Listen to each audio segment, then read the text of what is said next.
सूत्रभाष्यकृतो वन्दे भगवन्तो पुनः पुनः ईश्वरो गुरुरात्मेति मूर्तिभेदविभागिनः व्योमव्याप्तदेहाय दक्षिणामूर्तये नमः। ॐ पूर्णमदः भद्रं कर्णेभिः शृणुयाम देवाः भद्रं पश्येमाक्षभिर्यजत्राः स्थिरैरङ्गैस्तुष्टुवागुंसस्तनूर्भिर्यजयेमदेवैतं यदायुः स्वस्ति न इन्द्रो नरश्रवाः स्वस्ति न पूषा विश्ववेदाः स्वस्ति नस्तार्क्ष्यो अरिष्टनेमिः स्वस्ति नो बृहस्पतिर्दधातु। ॐ शान्ति शान्ति शान्तिः। सप्राणमसृजत प्राणात् श्रद्धां तं वायुर्ज्योतिरापः पृथ्वीन्द्रियं मनः अन्नमन्नाद्वीर्यं तपो मंत्रा कर्म लोका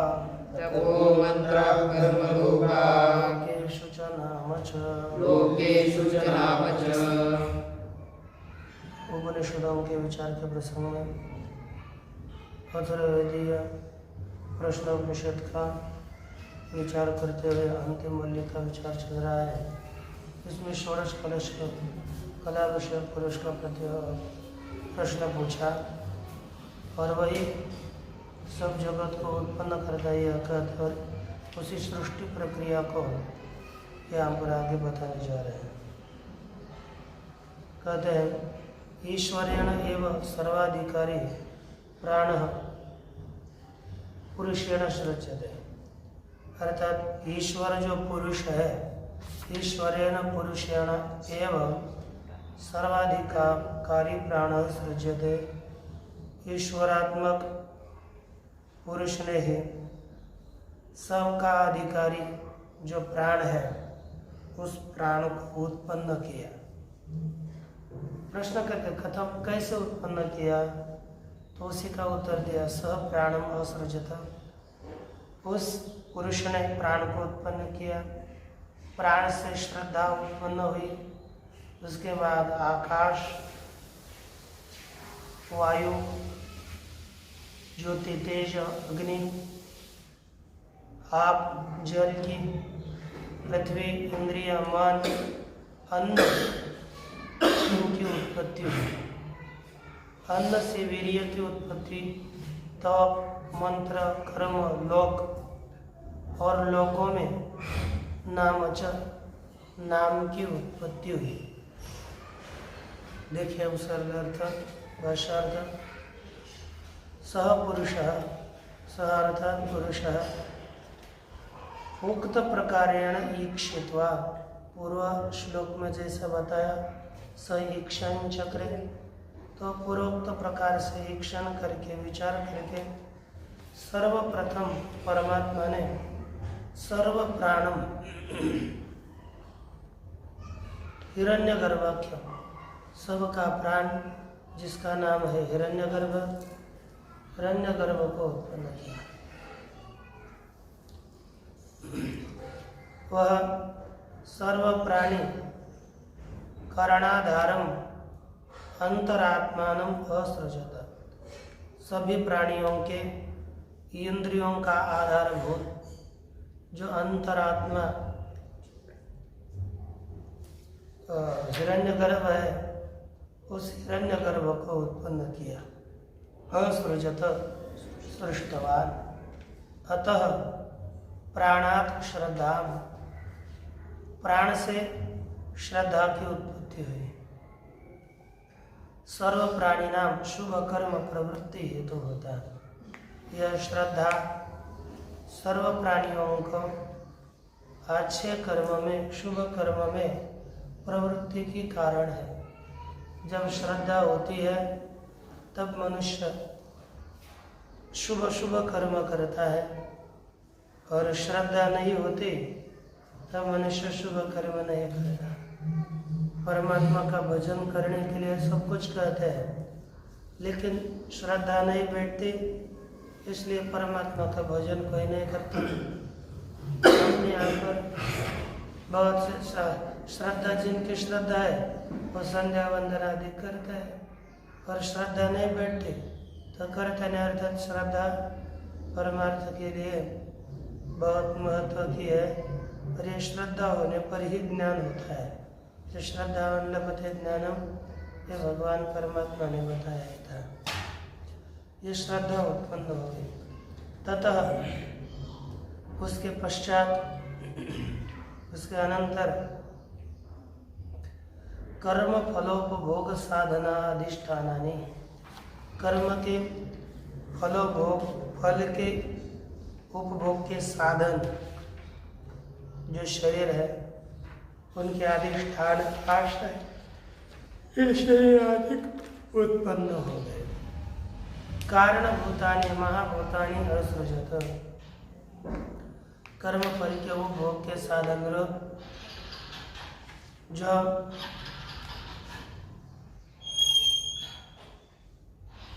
महाभूत है, उन महाभूतों को उत्पन्न किया। अब यहाँ पर ततः पद दिया था, ततः का क्या अर्थ है यह बताएंगे। कहते ततः इति आनंतर्यार्था इयं पंचमी, 105 पेज में नंबर में नीचे से पहली पंक्ति है।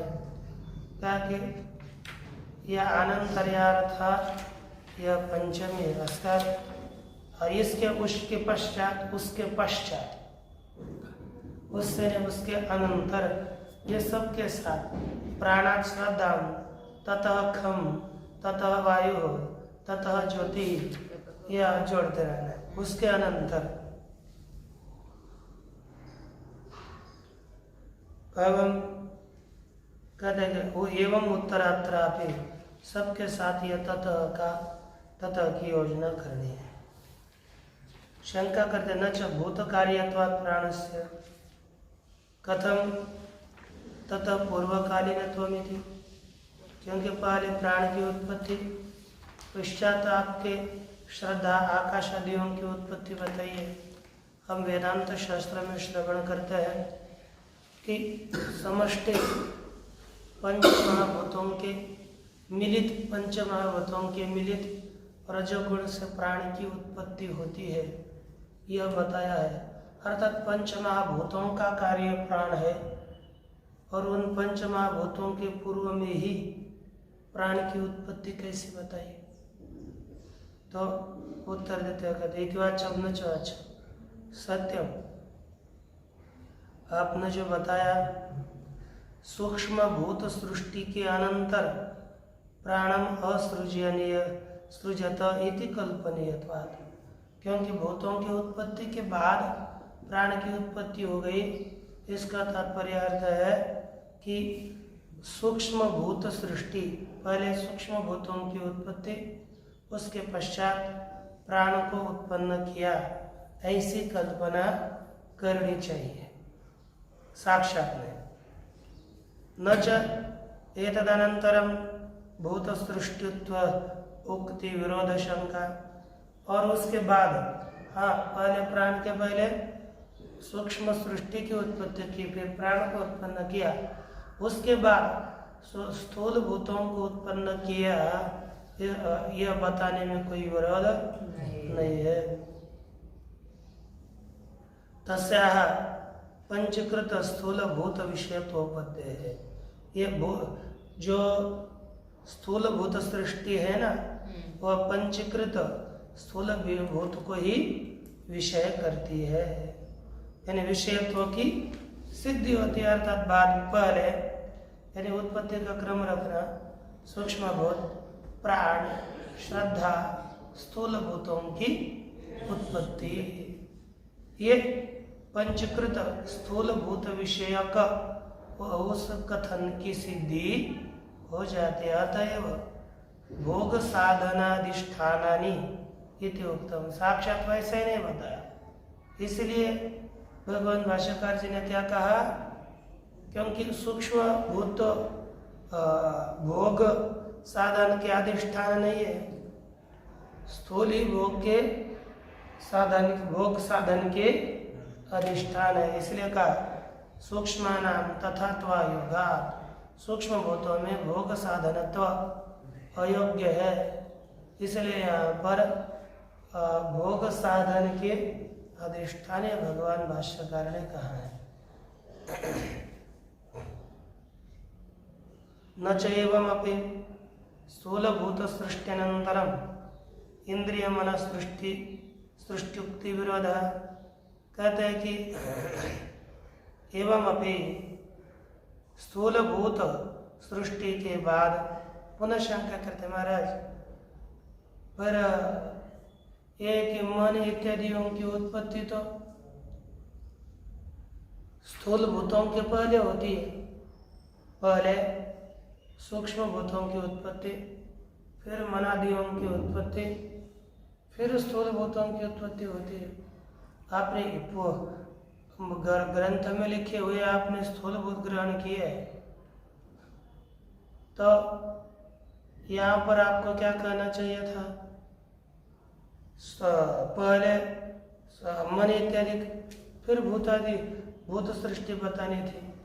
इसलिए कहते हैं कि स्थूल भूत सृष्टि के बाद इंद्रिय मन इनकी सृष्टि बताना विरोध है।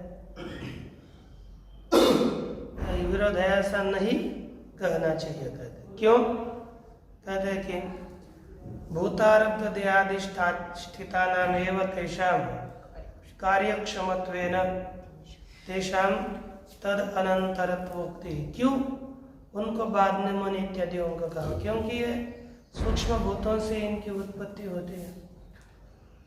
प्रत्येक पंचमहाभूतों के पृथक पृथक सत्वगुण से पृथक पृथक ज्ञानेन्द्रियों की उत्पत्ति होती है।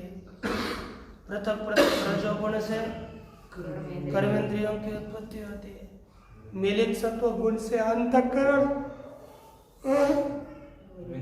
मिलित रजोगुण से प्राण की उत्पत्ति होती है, और ये सूक्ष्म भूतों से होती है। यह यद्यपि सत्य है तो वे जब तक स्थूल भूतों में अधिष्ठित नहीं होते तब तक वे कार्य करने के लिए समर्थ नहीं है। उनमें कार्य क्षमता स्थूल भूतों का आश्रय करने के बाद ही आती है। इसलिए कहा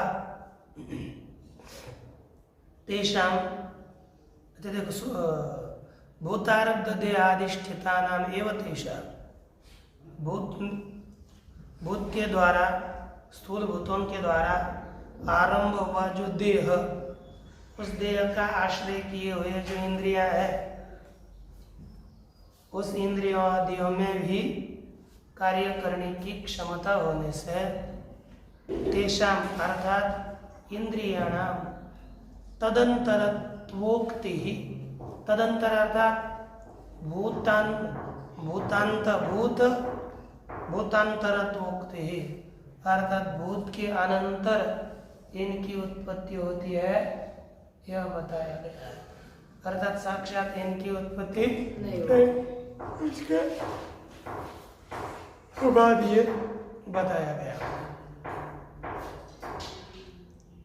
इसलिए भोग साधनाधिष्ठानत्वं भूतानां तत्कारणत्वात्, क्योंकि ये भोग साधन के अधिष्ठान ही भूत है, क्योंकि भूत भोग साधन के अधिष्ठान है।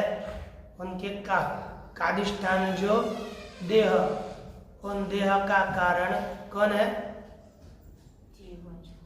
कौन है? ये भूत। इसलिए पहले भूतों का कथन किया, फिर इंद्रियों का कथन किया होगा। अब कौन कौन उत्पन्न हो गए? कहते खम, आकाश की उत्पत्ति हुई। उसके पश्चात शब्द गुण वाला, शब्द गुण असाधारण है जिसका, ऐसा शब्द गुणम आकाशम उत्पन्न। वायु में दो गुण है, स्वेन स्पर्शेण कारण गुणेन च विशिष्टम द्विगुणम। वायु का खुद का स्पर्श है और कारण का शब्द गुण है। उन 2 गुण से युक्त द्विगुण वाला एक वायु उत्पन्न हुआ।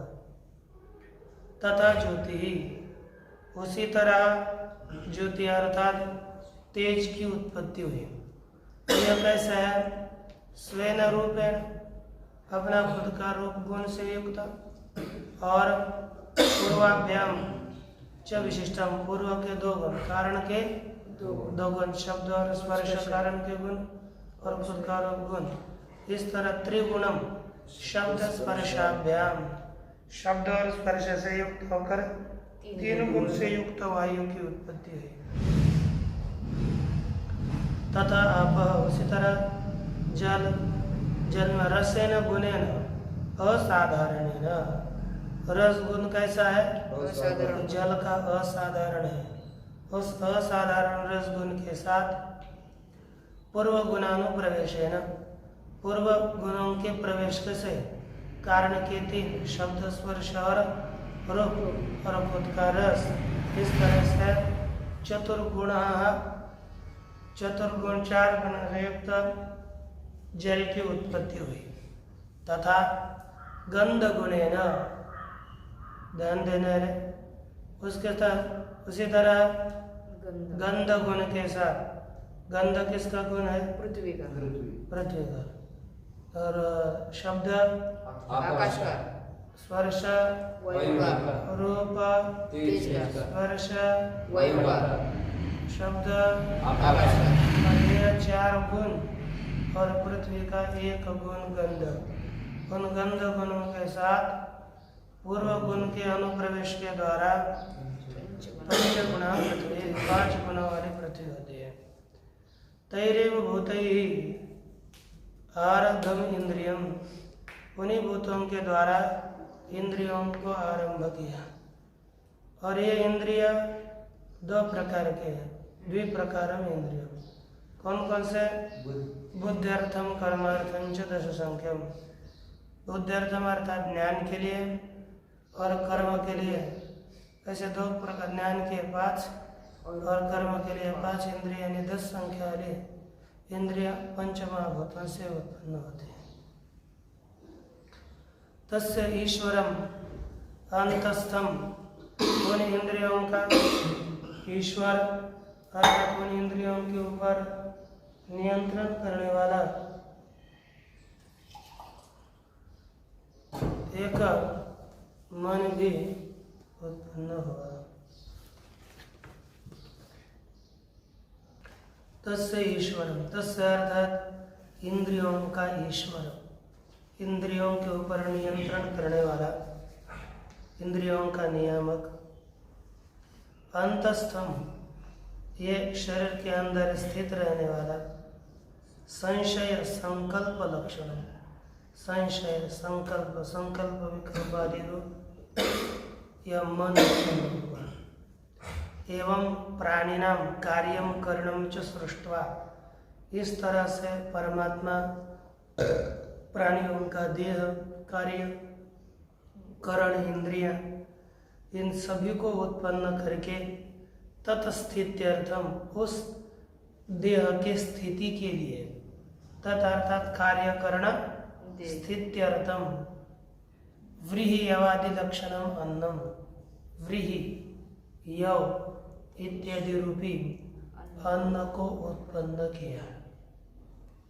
एवं प्राणिनाम एवं ततश्च अन्नाद आद्यमानात्, जो आद्यमान अर्थात खाया जाने वाला, भक्षण किया जाने वाला जो अन्न है, उस अन्न से वीर्य उत्पन्न होता है।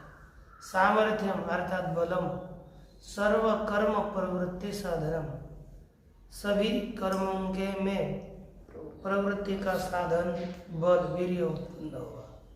क्योंकि तद वीर्यवताम च प्राणिनाम तपो, जो वीर्यवान लोग होते हैं ना, सामर्थ्यशील, वही तप होता है, वही तप कर सकते हैं। हम लोगों की क्या स्थिति होती है? 1 घंटा 2 घंटा नहीं बैठा जाता है, निद्रा आती है, आलस आता है। सामर्थ्य, शरीर में देखो सामर्थ्य बहुत चाहिए। शरीर में जब हमको कभी भी कुछ काम करते समय निद्रा आती है तो शरीर में कमजोरी है, समझ लेना। क्योंकि सामर्थ्य से आदमी स्थिर रहता है, क्योंकि शरीर थक जाएगा तभी तो निद्रा आती है। अर्थात निद्रा आती है तो कुछ कमजोरी, बौद्धिक कमजोरी, शारीरिक कमजोरी, कोई ना कोई कमजोरी है, और वह कमजोरी का निवर्तन, कमजोरी कम नहीं रहती जब वीर्य सामर्थ्य अपने में होता है, तब कमजोरी नहीं होती। अब ज़्यादा करने पर होगी वो अलग है, शारीरिक थकान वो अलग है, लेकिन तुरंत थकान वो वीर्य सामर्थ्य का भी परिणाम होता है। इसलिए तद्वीर्यवताम प्राणिनाम तपः, जो वीर्यवान प्राणी है उनमें ही तप होता है। तप किसे कहते हैं? विशुद्ध साधनम संकीर्यमानम।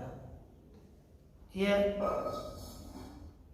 पापों के द्वारा अविशुद्ध क्या होता है कि अंतःकरण अतिशय अशुद्ध होता है।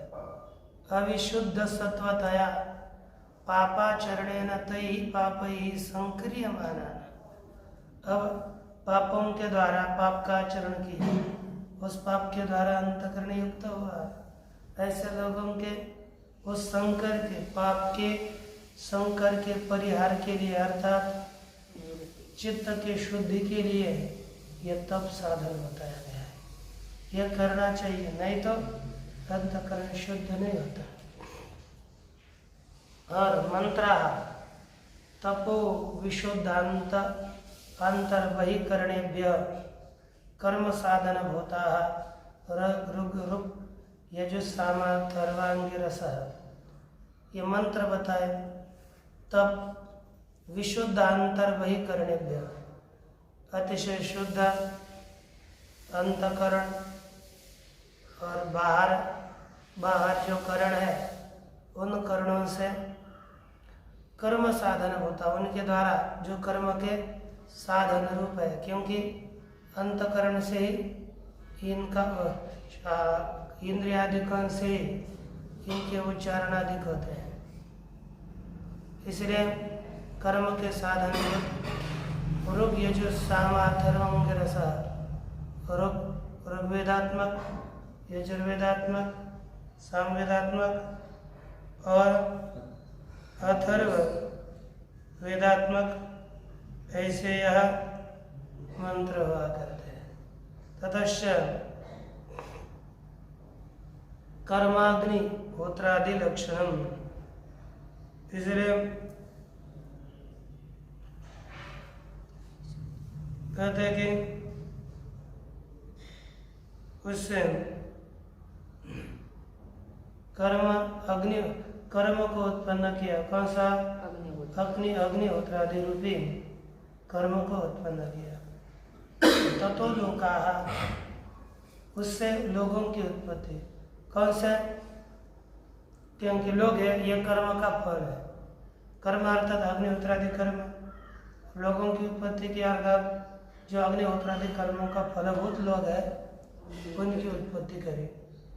तेषु च सृष्टानाम प्राणिनाम नाम, और उनमें उत्पन्न किए हुए प्राणियों के नाम, जैसे देवदत्त यज्ञदत्त, वो लोगों में ही ये लोग उत्पन्न हो जाते, मनुष्य उत्पन्न होते, उनमें नाम उत्पन्न किए। एवं एताः कलाः, इसी तरह ये 16 कला उत्पन्न की गई। प्राणिनाम अविद्यादि दोष बीजापेक्षया सृष्टा, प्राणियों के जो अज्ञान आदि दोष बीज है उनकी अपेक्षा से इस जगत को, ये 16 कलाओं को उत्पन्न किया है। तैमेरिक दृष्टि सृष्टा इव द्विचंद्र मशकम अक्षिकाद्याः स्वप्न सृष्टा इव सर्व पदार्थ। कहते हैं कि जैसे यदि कभी कभी कदाचित नेत्र में मोतिया बिंदु हो गया तो उसकी दृष्टि से क्या होता है, एक चंद्र दो दिखने लगते हैं। तो ये मेरी दृष्टि के द्वारा उत्पन्न किए गए कौन, जैसे द्विचंद्र दर्शन, मशक है ना, मशकम है ना, चंद्र मशक मक्षिकाद्या इत्यादि होते कि नहीं। कभी कभी द्विचंद्र दिखता है, कभी मशक के जैसे चित्र दिखते हैं, कभी मक्षिकादि ये दिखते हैं, अथवा स्वप्न सृष्टा इवच,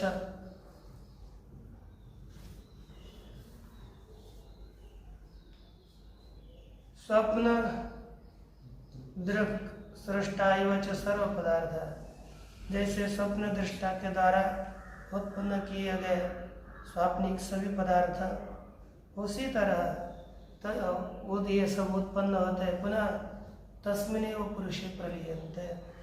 वे सभी नाम रूप विभागादि, नाम रूपादि विभागम हेत्वा, नाम रूप इत्यादि विभाग को छोड़ करके उसी स्वपुरुष में ही वे सभी लीन हो जाते हैं। सह दृष्टांत, वह अभी जैसे दृष्टांत दिया उसी तरह यथेमानद्य संदमानाः समुद्रायनः समुद्रं प्राप्यास्तं गच्छन्ति विद्यते तासां नामरूपे समुद्र इत्येवं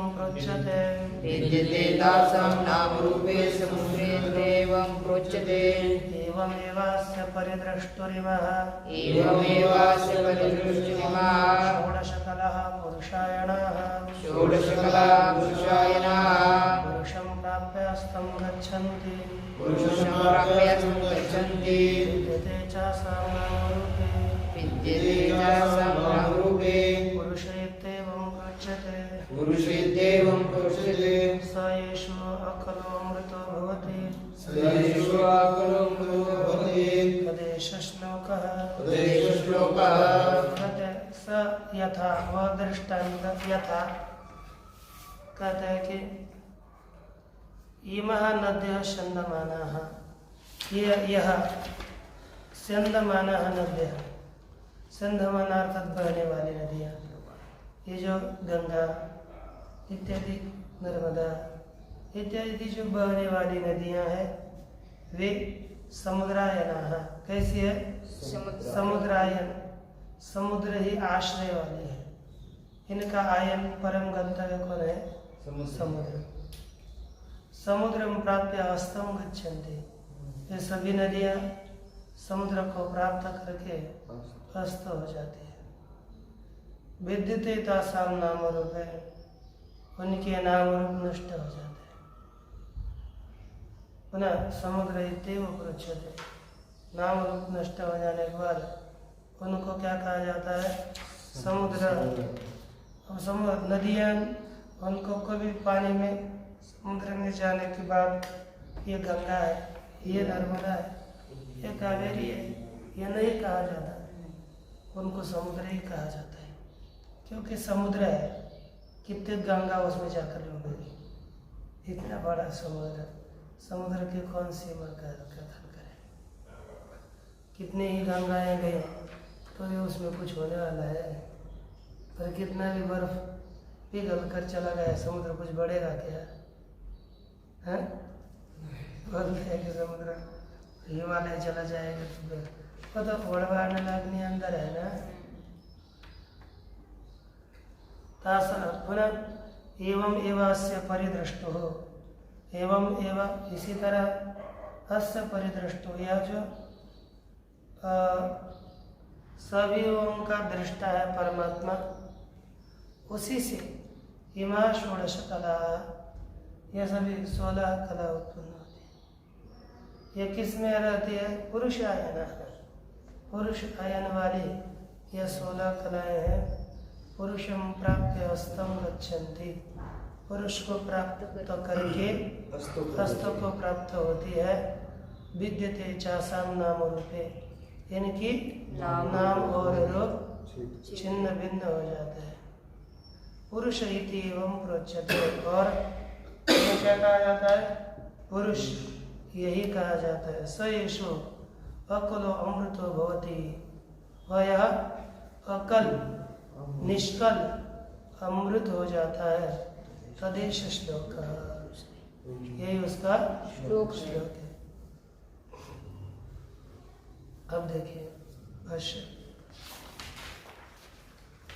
सदृष्टान्त यथा लोके, लोक में इमाः नद्यः, या प्रत्यक्ष नद्य, स्यन्दमान अर्थात श्रवन्त्यः, अर्थात बहने वाली नदियाँ, समुद्रायणः, समुद्र आयनम गति आत्मभाव है ऐसा। समुद्र आयन अर्थात गति है, प्राप्य है, अर्थात आत्मभाव है जिन नदियों का, ये सभी नदियाँ समुद्र आश्रय वाली, समुद्र आयन वाली है।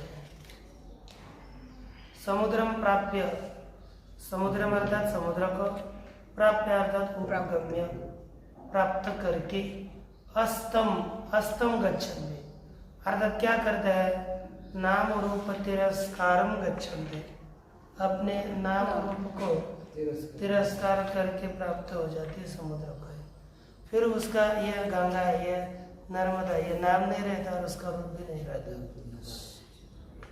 तासम चास्तम गतानाम, वे आस्त को प्राप्त हो गई जो नदियां हैं उनके, विद्यते अर्थात विनश्यते, विनश्यतः नाम रूपे, नाम और रूप नष्ट हो जाते हैं। नाम रूपे अर्थात गंगा यमुना इत्यादि लक्षण, गंगा यमुना इत्यादि रूप सभी नाम नष्ट हो जाते हैं। तद वेदे, और नाम रूप नष्ट होने पर समुद्र इति एवं प्रोच्यते, उसे क्या कहा जाता है? समुद्र, यही कहा जाता है। तद वस्तु दक लक्षणम एवं यथायम दृष्ट, अर्थात तद वस्तु उदक लक्षणम है ना, उदक रूपी केवल समुद्र ही बताया जाता है। एवं इस तरह, यथा अयम दृष्टांत, जैसे दृष्टांत है कि सभी इंद्रियादि सब नदियाँ समुद्र में जाकर प्रवेश करती है, उसी तरह यहाँ पर है। अब आगे कहते हैं कि उक्त लक्षणस्य प्रकृतस्य अस्य पुरुषस्य, बताया है लक्षण जिसका, ऐसा जो पुरुष परमात्मा, उस वह कौन है? परिदृष्टा, परि समन्ता द्रष्टुः दर्शनस्य कर्तुः, सब और से दर्शन का करता जो है, स्वरूपभूतस्य, स्वरूपभूत दर्शन का करता है।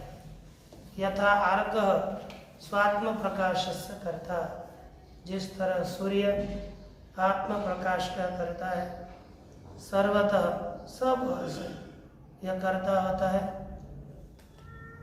तद्वद इमा षोडश कलाः, उसी तरह ये 16 कला प्राणाद्या उक्तः कला, ये प्राण इत्यादि बताई गई 16 कला है।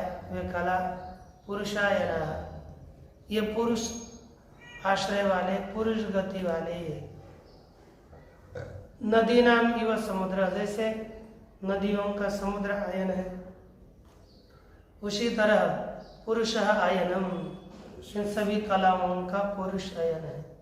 आत्म भाव गमनम, अर्थात पुरुष में ही ये आत्म भाव को प्राप्त हो जाते हैं। पुरुष आयनम आत्म भाव गमनम यासाम कलानाम, जिन कलाओं का पुरुष ही आत्म भाव गमन का साधन है, ताहा पुरुषायनाः कलाः, वे सभी पुरुषाश्रय वाली हैं कलाएं हैं। पुरुषम प्राप्य पुरुषात्म भावम उपगम्य, पुरुष को प्राप्त करके, पुरुष में आत्मभाव को प्राप्त करके तथैव अस्तम गच्छन्ति, उसी तरह यह कलाएं अस्त को प्राप्त हो जाती हैं। विद्यते चासाम नाम रूपे, और इन इंद्रियों के नाम और रूप नष्ट हो जाते हैं। पुरुषम प्राप्य है ना। कला नाम प्राणाद्याख्या, कलाओं के क्या क्या नाम है, प्राण इत्यादि नाम है। रूप क्या है, खुद का जैसा स्वरूप होगा, रूपम च यथा सम, जैसे स्वयं है वही उनका नाम रूप है, और प्राण इत्यादि नाम है। ऐसे ये भेदे च नाम रूपयोर यद अनष्टम तत्वम, और नाम और रूप इन दोनों का नाश होने पर यद अनष्टम तत्वम, जो नष्ट न होने वाला तत्व है, स्वरूप है। कला नाम प्राणाद्याख्या, जो तत्व है वही पुरुष है, और तब अनष्ट तत्व को पुरुष इत्येवं पृच्छते ब्रह्मविद भी, ब्रह्मवेत्ताओं के द्वारा पुरुष उसे कहा जाता है।